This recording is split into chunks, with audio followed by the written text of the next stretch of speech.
How you and I. Hey, let's get into Oh, it. yeah. Ready. How you and I.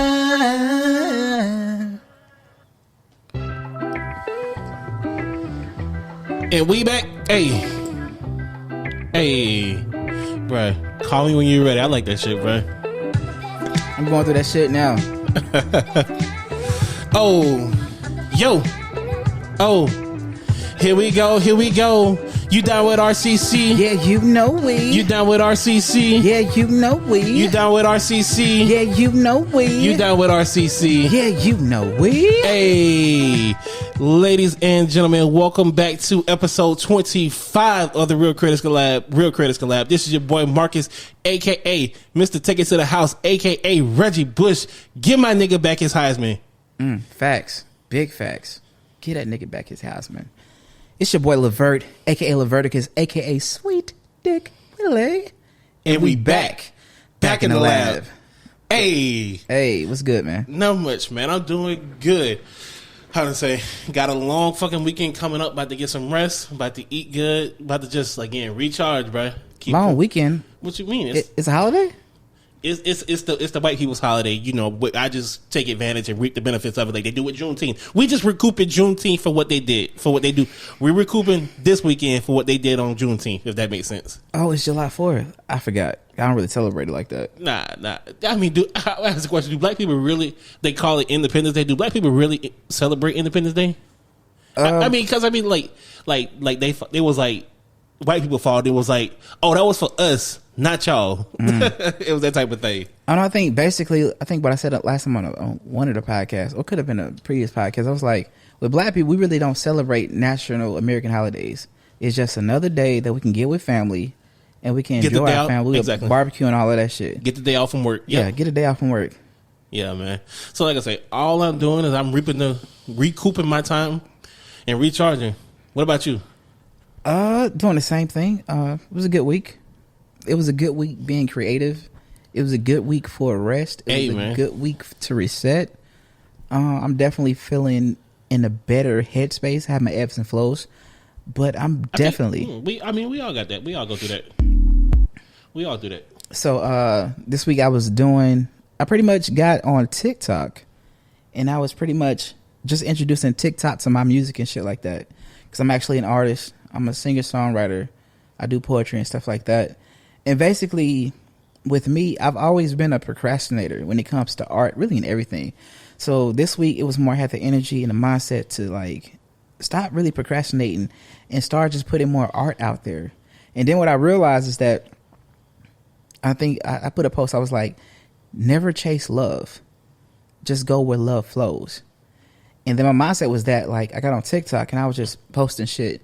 And I had all these people coming at me like, bruh, like, you are really sick with this shit. Like, I love your voice and stuff like that. And it just reinvigorated my energy towards being creative in my artistry and stuff like that. Yeah. To just put it out. Nah, I definitely understand what you're saying coming from. Like, Twitter and Instagram, like, those are... Like, if you're not being pushed by Twitter or, like, the Twitter algorithms, it's hard to really get, I guess, the recognition that you deserve or even, like, people exposure, if that makes sense. Yeah, TikTok seems more organic. Like, it's a lot of people on there, and it's like, that's the good thing about online, and especially if you're an artist, is, like, you can go in different platforms and just express yourself, and you can find new fans with that. So while I was doing that, people were asking me like, hey, like, where's your music? And I was just pushing them to like my Spotify and my Apple Music and stuff like that. I mean, it's good that you got that. You got those platforms. Like, a lot of people singing, they don't got a SoundCloud, don't got no music out there like that. Yeah, SoundCloud is good too. It's cool.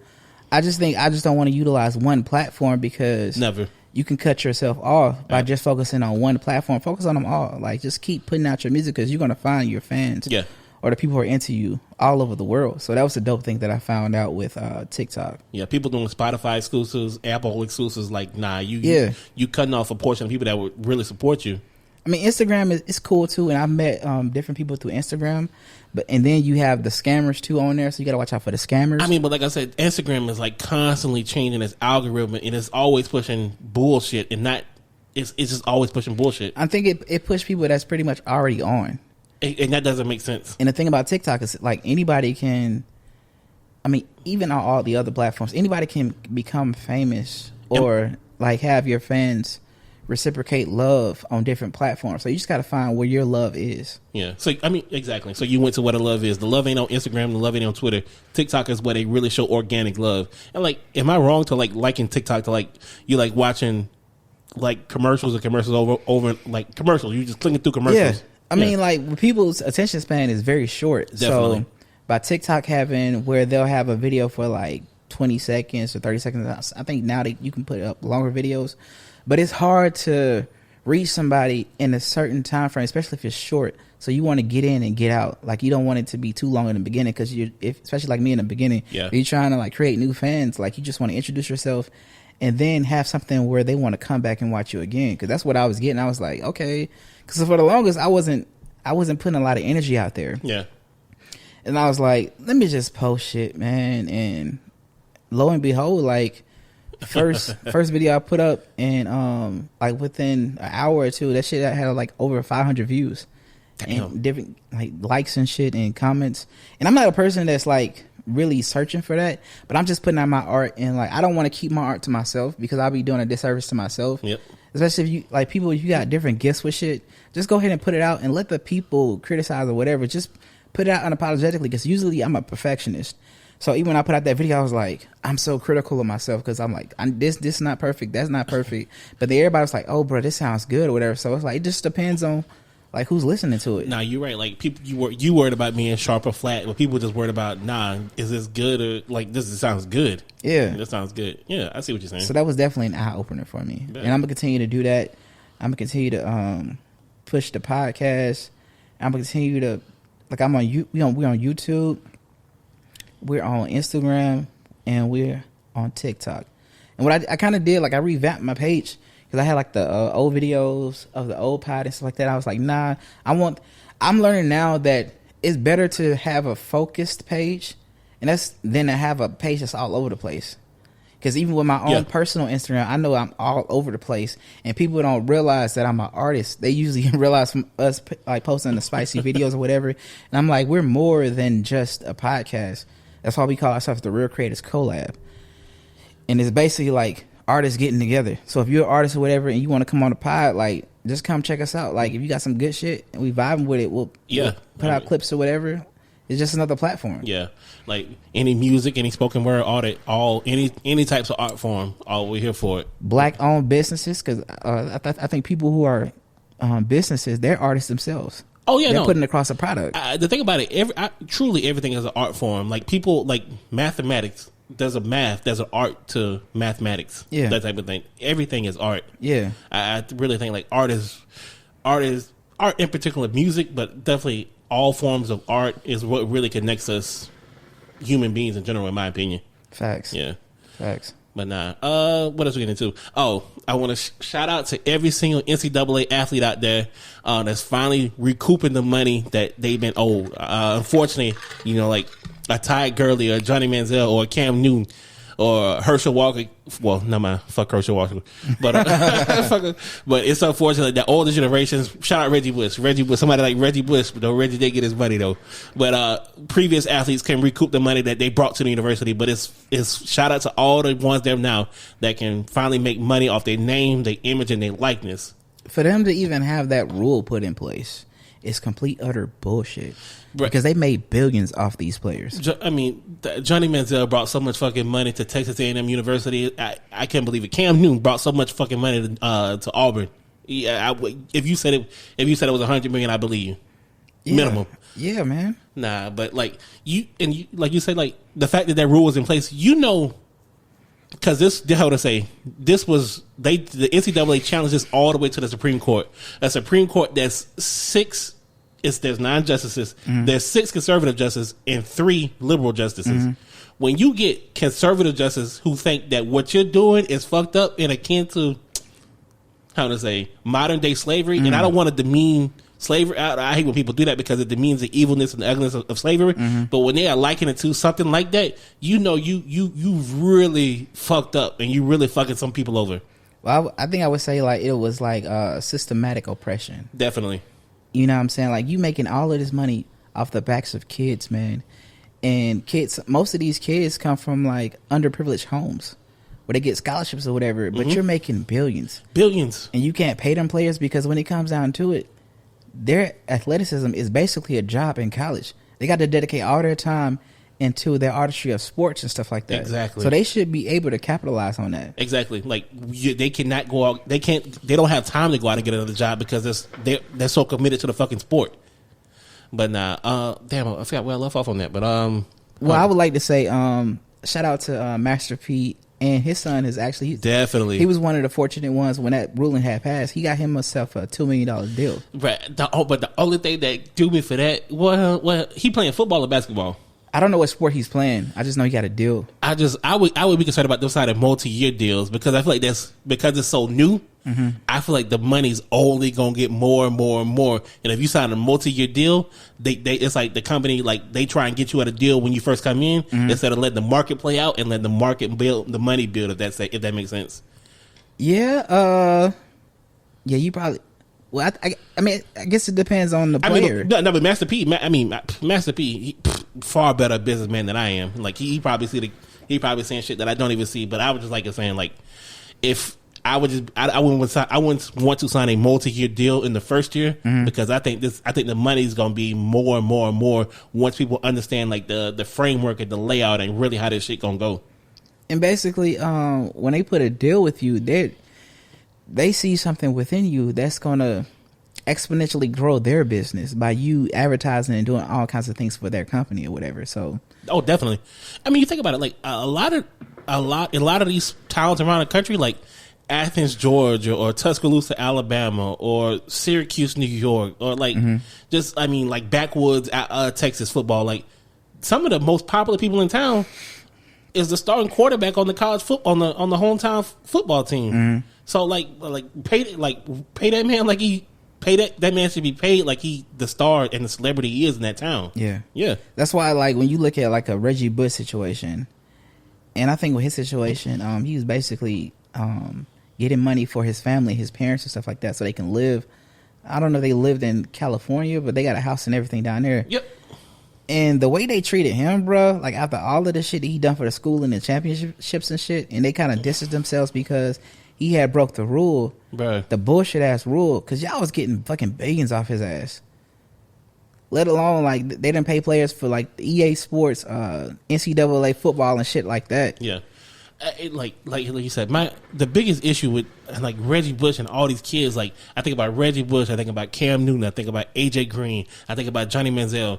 Like when they say these kids get improper funds or whatever they call it, they try and villainize and paint these kids as evil and that demean their character and their spirit when it's really the system that they've been forced up under. That's the issue. But I guess you got to realize they've done so good of a job at marketing or in a way they paint a certain picture where the actual audience is getting a certain type of perception of players. Absolutely. That just ain't in NCAA. That's in fucking NFL, NBA. Where it's like you have owners and they got all the fucking power.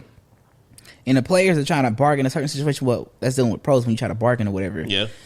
Where they trying to get a certain pot. They trying to get a certain amount of money, a certain percentage of the money of the pot.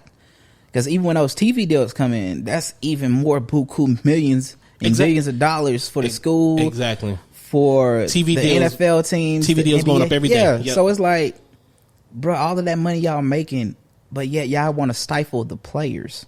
It's complete utter bullshit. It's greed. They want all the money. They don't want the workers to have the money. Yeah. Even after look at the situation for like coaches. They get all of that money. And where's that money flowing from? Exactly. The same fucking pot. You like, the coach making millions of dollars? Exactly. How much are the players making? Nick Saban is the highest paid state employee in the state of Alabama. Come on, man. I mean, Nick, he definitely deserves it. He wins a lot. Does Nick Saban deserve to be the highest state employee in the state of Alabama? I think so. He's the king of Alabama. Does Dabo Swinney deserve to be the highest state employee in the state of North Carolina? Look. Does Kirby Smart deserve to be one of the highest paid state employees in the state of Georgia? Kirby shouldn't be in that conversation. Does when the last time they won? Does Steve Sarkisian deserve to be one of the highest state employees in the state of Texas? Fuck no, man. I mean, but even within that, like we talk about, the students are not getting funds, they're not getting paid. The coaches, they get these millions of dollars. This nigga can quit and go to another job the next fucking day. That's another thing they had put in place where to stifle the players, where like if you transfer to another school, you got to sit out a year. Sit out. It don't make no sense. The system is meant to belittle, demean, hold down, oppress the worker in this situation. Big facts. And I'm just happy that like at least they can get a modicum of payment for the work they're gonna do for the fucking university and the team. Facts. So salute to the players. I hope y'all get everything that y'all fucking deserve, because y'all fucking deserve it. Y'all putting y'all bodies on the line. You putting your, like, they have the whole a lot of y'all motherfuckers ain't gonna go pro, but I'm glad you gonna at least get some money for your talent. They got CTE out there that can fuck up your brain over time. Exactly. Like CTE, all cotton to your ACL. Basically, they prostituting their bodies and they not getting compensated for it. Damn, bro, they was getting pimped. Yeah. Shit, they still getting pimped to a certain extent. So y'all look, get all your money, get your bag and everything, set your families up, let them live a great life. Yeah, man. Salute to y'all. Like again, I think the money right now might be like 1,000, 5,000, 10,000, but I'm telling you, I think this money is gonna end up being $250,000, $500,000, especially like for these quarterbacks that's gonna be at the university for 3 years, that type of thing. They might with the money they making probably at college, they might extend their time. But like, let me go a 5th year. I don't have to jump in the NFL that fast. Shit, I mean, you're right. It depends. It depends. I mean, if you know you're not gonna be a first rounder, exactly. I might come back. I make more money here. Yeah. No, that's real shit. Nah, but speaking about systems that oppress the athlete instead of addressing the real issue of the system, let's talk about Sha'Carri Richardson. And who is she? Sha'Carri Richardson is me being biased, I would say she is the fastest 100-meter runner on the on the face of the earth right now. Some might say it's a I can't remember the woman's name, but the Jamaican woman, last name is Campbell. But somebody might say it's her, but I think it's Sha'Carri. But Sha'Carri, has it been announced that she can't? They said she's out for the she's out the Olympics. The Olympics or whatever. Damn. Bro, that's fucked up. So I guess Sha'Carri tested positive for. Is it really though? What you mean? That her situation is fucked up. Yeah, the situation. I mean, like the situation, the system is fucked up. That's what I'm talking about. The system is fucked up. But Sha'Carri tested positive for marijuana, and that she won't be allowed to race in the Olympics this year in a couple weeks. See, you're pivoting more to the aspect of it's fucked up that she can't run and stuff like that. I'm going to pivot to the aspect of I don't really have any sympathy for her, because that was a choice that she made in order to partake of the drug, and she knew all the stipulations and the rules in regards to playing in that sport and running that. She shouldn't partake in those drugs. So it's like, first I'll say this: salute to her for coming out because it was announced yesterday, but she came out today and she basically owned her shit. And it's like, yeah, I partook into it. Real like I was going through some issues. My mom just passed away, and I was dealing with a lot of stuff. Yeah. I mean, yeah. I respect that completely. I mean, like I say it like this. The thing is, we create a lot of the issues that we have in our life depend on the decisions we make. And so if there was certain rules that were put in place, this is no different than all sports. They have rules in regards to drugs, performance enhancing drugs, whether it's in the NBA and the NFL or boxing or fucking fighting and stuff like that. Yeah. Y'all have rules put in place before you pretty much perform that you can't have no certain drugs in your system, because it'll give you an edge on shit. And not saying that you get an edge on smoking weed, even though when I was young, some of the fastest fucking players that I played with in high school with football are the fucking weed heads. That's some real. I'm like, how the fuck y'all so fucking fast and y'all smoking all day? But they were the fast, and some of the smartest motherfuckers were smoking weed. No, but I mean, I completely get what you're saying. I'm gonna say, I live my life by the premise that you be ready. Don't make excuses for the decisions that you make. Life is all about making good decisions, and if you don't make a good decision, be prepared for the consequences for that poor decision. Yeah, and I mean, and it seems like she's done that. I take my hat off to her because she owned her shit. Because then you can take a step back and say, like, but all these people coming out in support of her, that's cool. But y'all didn't keep the same energy when you had other players that was partaking in drugs, i.e. fucking Josh Gordon, This motherfucker was weed head, still a weed head. He partook in a whole bunch of drugs. But y'all had animosity for him, but y'all like, no, we gotta protect her because she was doing the same shit. But okay, I want to keep it. I want to keep it just to the Olympic side of it. So this is an Olympic thing. Sha'Carri, yes, she fucked up. She made a mistake, but Sha'Carri's issue was it's just a symptom of a bigger problem, which is the IOC. The system in which they operate. What's the IOC? The International Olympic Committee. My bad. I should have specified that. International Olympic Committee. And the regulations that they put. I'll think about like Michael Phelps was caught on camera in a still video smoking weed from a bong, but was still allowed to participate in the Olympics. Okay. In what was it? 2016. Ryan Lochte's in Brazil lying about being assaulted or assaulted somebody. It like nothing happened. Yeah, you're right. Nothing happened. So like, I don't know what the issue is. I don't want to say it's race based, but I'm assuming it's race based because you let these two white men get away with this flagrant shit, but you want to limit this black woman. Okay, what was the time frame though? Because they gave her a 30 days where she like pretty much a timeout. Oh, don't get me wrong. No. This when you say what I say like drug tests are not drug tests. Drug tests are stupidity tests. You know you're going to be drug tested. You know when you're going to be drug tested.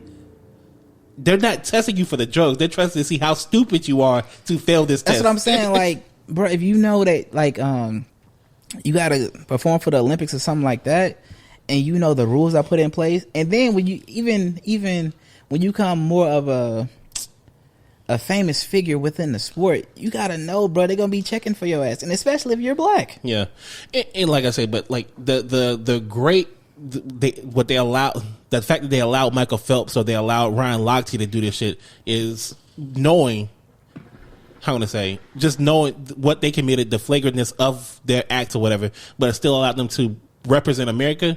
It just speaks to something, again, something big. I don't know if it's race. I don't know if it's racial, but it seems racial in my eyes. But then I also think about another example.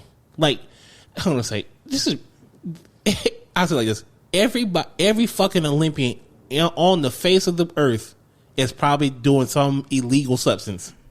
Yeah. Like I think about like what was it, the 1988 100 meter dash. It was like Carl Lewis or Michael Johnson or Ben Johnson. Like the whole goddamn field tested positive for drugs, but only Ben Johnson was stripped of his gold medal. But everybody else failed the fucking drug test. It's that type of thing. Like the International Olympic Committee's like stupidity and hypocrisy. Like it doesn't make sense in my head. That's all. Yeah, you can say that, and then I can say like take a step back and pivot from the perception of what the Olympics is like the biggest tournament of where you try to perform whatever athleticism. Yeah. So it's like if you want to have an even playing field, I would figure they have to come out a certain way because they don't want to set a precedent where it's like this person did drugs and like people say, oh, it was just a little bit of weed, like that ain't nothing. What's gonna be next time? It's a little bit of cocaine, that ain't nothing. Oh, it's a little bit of heroin, that ain't nothing. Yeah, but so they would have to come out a certain way so they won't set a precedent where people can start. I got you. Pretty much doing anything and everything, but they've already set a precedent of inconsistencies. They've already set that precedent. Like we talk about, like you have rules. If you don't abide by the rules, then the rules are not rules; they're just fucking suggestions. So that's probably my biggest issue with that. Like the fact that she is not allowed to participate. Of course, through her own village, she made the decision, but it's not the system that demeans and limits somebody because of doing a harmless act. Like they've had Oscar Pistorius. What's that nigga? They called him Tink Tink, the nigga with the legs. Did he end up killing his wife? That killed his fucking wife. But even before that, there was no domestic violence assaults on this woman. Even before he competed in the Olympics. Come on, man. They had even old boy who was on a bike. Who, Lance Armstrong? Lance Armstrong. Exactly. He did drugs too, didn't he? Bro, Lance is out here doing some. Bro, Lance was on that shit. Lance was getting blood transfusions like them shits was like margaritas. Nah. Like I say, fuck the IOC again. But like you say, Sha'Carri, she owned that shit. It's unfortunate. Yeah, she owned it. I respect it. Gotta respect it. She owned that shit though. Yeah. But nah, what else we got? What you thinking? I don't know. You want to get into Ain't Shit Motherfucker of the Week? Yeah, you got yours? I got mine. My Ain't Shit Motherfucker of the Week is going to go to two people, or two. One is an organization, the other one's a person. Part A of that, my Ain't Shit Motherfucker of the Week, goes to the U.S. justice system, or the U.S. legal system. And the second part of that, my Ain't Shit Motherfucker of the Week is going to go to motherfucking Bill Cosby.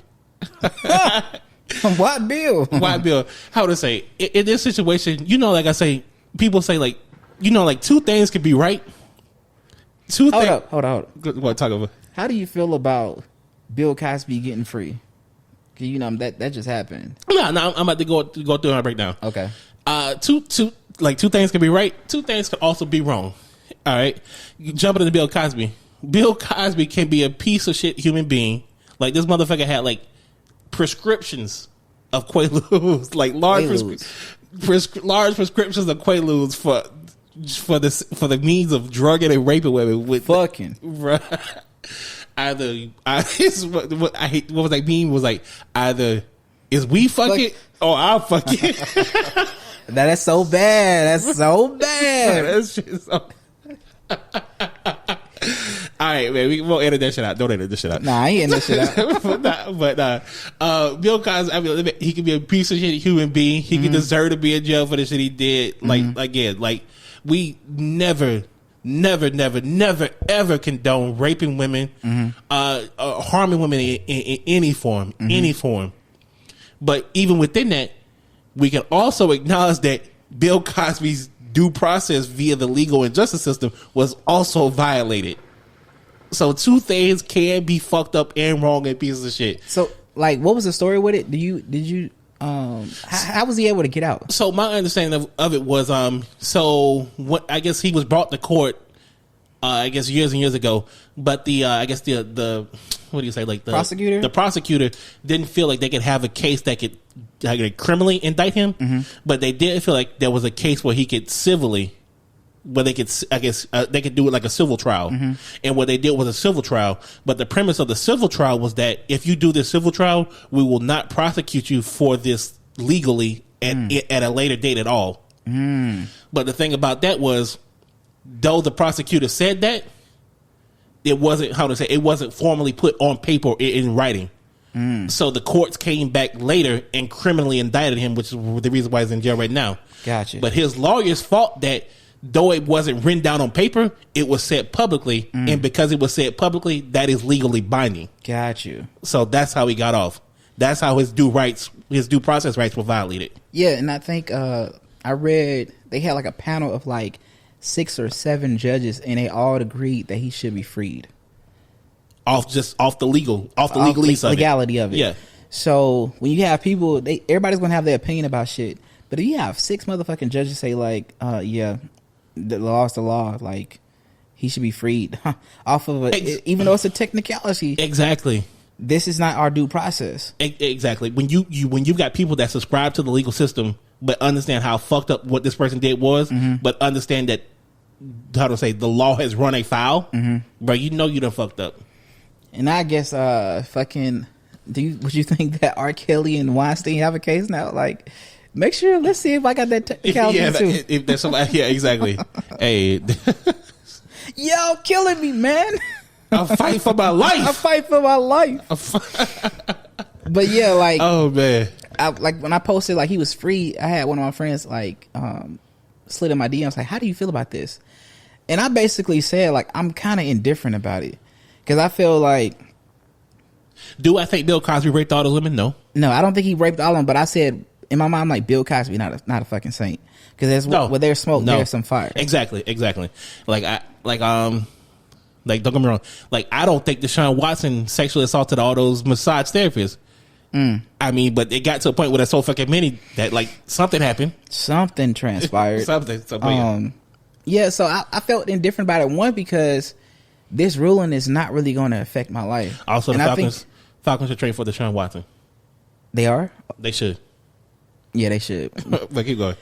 I felt indifferent because I was like, I don't feel like Bill Cosby's a saint, but then like, that's the due process. That's the the justice system. You know what I'm saying? It's flawed. Oh, we as black people know that, absolutely. Yeah. And I was like, I'm not gonna focus on this shit because you have people on both sides of the aisle. Like, I can't believe they let him out, blah blah. And you have people like free Bill Cosby, and I'm like, well, you can say both because he's not a saint, or you can say, well, the due process was screwed up from the get go, so he should be freed. Exactly, both are fucked up. Like, both things can be right, both things can be wrong. I mean, look, the justice system is far from perfect. For example, the whole fucking Casey Anthony incident. You know what I'm saying? The Trayvon Martin and Zimmerman. Yeah, no. Justice is the most subjective and relative shit ever. Like, think about it. Justfully, it was legal to own us at one point in time. Mm-hmm. It was justful, or it was legally allowed to kill us. Mm-hmm. So that's relative. Like, justice, we know justice. That's some fugazi shit. That's not real. That's relative to whatever these white people want to allow it to be. Yeah, so like, it is what it is. It happened. You have people on both sides of the aisle. They have their opinions, but at the end of the day, Bill Cosby is free.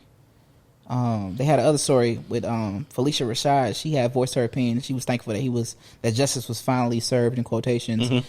And now the students at Howard are coming for her, like saying she need to be counseled and she don't need to be associated with Howard because she's pretty much praising the decision. I mean, I don't know what Felicia Rashad said, but if it was speaking towards the legalese of it, she's completely right. Yeah, then she's completely right. Yeah. I mean, I don't know if she's speaking on Bill's character. I mean, because we see what Bill's character is. Bill out here drugging for the pussy, but nah. If she's speaking on that, then that's a completely different thing. Yeah. So it is what it is, man. Yeah. Fuck Bill Cosby. Fuck the American legal system. All right, my ain't shit motherfucker of the week. What you got? All right, it was this guy that wrote in, and I found this little, pretty much this little post on Instagram from a handle Relationship Boosters, and let me read this. Okay. This guy wrote in. He was like, "Hello, my girlfriend, myself, my parents, and my brother and his wife all went on vacation in another country a week ago. My brother and I were the ones who did most of the planning of the itinerary, although we did ask everyone else for input. For background, I make around $150,000 as an IT consultant, and my girlfriend is a teacher making $45,000. My parents are pretty affluent as well as my brother and sister-in-law. My girlfriend knew this trip was coming up and took a second job waitressing on the weekends for several months to get ready for it.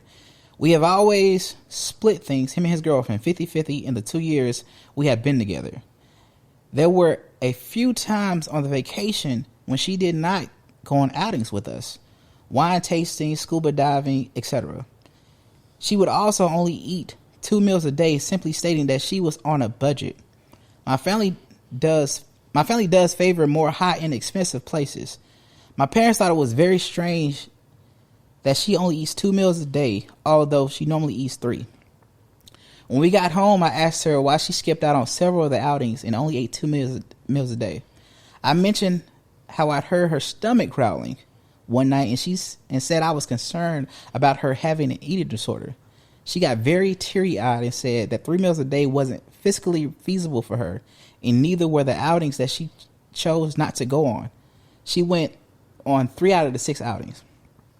She said she was not expecting everything to cost so much, and she was overwhelmed. She also said she doesn't know if this is going to work long term if she is expected to go on vacations like that with people who make so much more than her. I feel bad that I did not pick up on her discomfort sooner, but we did agree to split everything 50-50, and I don't know why she agreed to come if the cost was an issue." And I would say like this: the ain't shit motherfucker of the week is this guy. Yes. What the fuck? Like, bruh, you are in a relationship, and you said you gotta be so fucking oblivious and emotionally detached to your girlfriend, because it's like, if you look at the aspect, the relationship when you come closer and you learn each other and you talk to each other, you definitely fucked up when you didn't pick up on this shit, and you definitely fucked up because I feel like she was never in a space with you where she could feel comfortable in order to explain her truth to you. Mm-hmm. Definitely. No, that's the root of it. That's definitely the root Yeah, of it. like, bro, like if your woman can come to you and talk some real shit, like y'all definitely don't need to be together because you are a terrible boyfriend. And even at this, you on vacation, right? And you're married or whatever, and you have your parents and your brother and his and your sister-in-law. Yeah. You take your ass out on vacation and you go with them and leave your woman to her own devices while y'all are having a good time at these different places. Ain't no fucking way I'ma leave my girl. Ain't no way. Ain't no First fucking off, way. You on vacation, you could have asked her then. Like, why you don't want to go? You know what I'm saying? Like, no, you should come. Like, no, we're together. I got you. Because at the end of the day, if one person don't got it, you got it, bro. Apparently, you got it. You got to take care of her. Bro, like that's baffling. Like, bro, me, if you got to the root of it. Like the trigger thing, the trigger for me was like, if I'm eating, you eating. Exactly. Like if I go out and get something to eat for myself, I'm bringing something home to my girl. Bruh, 50-50. Yeah. I know some people believe in 50-50, but you the king of your own household, but ain't no fucking 50-50 in regards to that's your woman.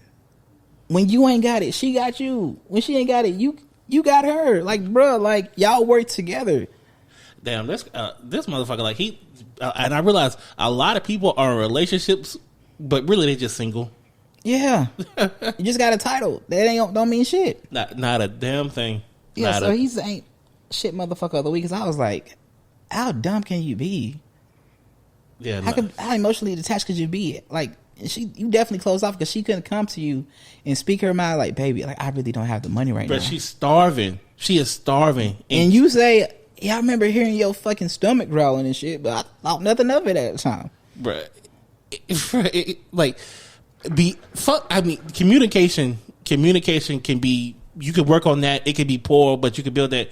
If you can't tell your motherfucking partner that I'm hungry and can you get me something to eat? Yes. Bruh, get the fuck out of here. We done. Yeah, she definitely need to be cheating your ass. Hey, man. Like, for real, she definitely need to level up. Oh, okay. Man, okay. I got a question for you. We talked about Bill Cosby. Mm-hmm. My question is, you mentioned R. Kelly. Mm-hmm. R. Kelly come back out. He doing the what was the album? The Chocolate Factory. Chocolate Factory. He doing a Chocolate Factory World Tour concert all over the country. Mm-hmm. You going? No. No. I was never R. Kelly is like one of the greats, but he was never one of my favorites. Okay, man. You going? We'll say that for the next podcast. Thank y'all for listening to episode 25 of the Real Creators Collab. This is your boy Marcus, a.k.a. Mr. Take It to the House, a.k.a. Reggie Bush. Give him his fucking Heisman. It's your boy Levert, a.k.a. Leverticus, a.k.a. Sweet Dick Willie. And we out. We out. We out.